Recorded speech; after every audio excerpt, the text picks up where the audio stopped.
অকল 2026 নিৰ্বাচনক কেন্দ্ৰ কৰি হিন্দু আৰু মুছলমানৰ মাজত যুদ্ধ লগাবৰ কাৰণে চেষ্টা কৰি থাকিলে নহ'ব মুখ্যমন্ত্ৰী ডাঙৰীয়া। আৰু মই মুখ্যমন্ত্ৰীবাৰ ছাছপেনশ্যন কৰিছে, 3বাৰ নহয় 300 বাৰ কৰক, গোটেই জীৱনৰ কাৰণে মোৰ বিধায়ক পদটো খাই দিয়ক, কিন্তু অসমৰ মাটিত হিমন্ত বিশ্ব শৰ্মা কিমান সাম্প্ৰদায়িক ৰাজনীতি কৰিবলৈ নিদিওঁ। অসমৰ মাটিত এজন মুখ্যমন্ত্ৰীয়ে গৃহযুদ্ধ লগাই থাকিবলৈ কৰা চেষ্টাক আমি কেতিয়াও মানি ল'ব নোৱাৰো।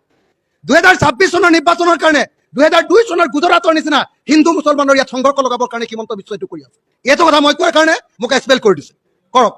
কিন্তু এটা কথা স্পষ্ট যে কোনো পধ্যে অসম বিধানসভা কেনেকৈ সাম্প্ৰদায়িকতাৰ বাষ্প বিয়পা মঞ্চ হিচাপে কাকো ব্যৱহাৰ কৰিবলৈ দিব নালাগে। অসমখন খুব বেয়া দিশলৈ গৈ আছে, অসমখনত একদম শান্তি সম্প্ৰীতি বিঘ্নিত হ'বলৈ গৈ আছে।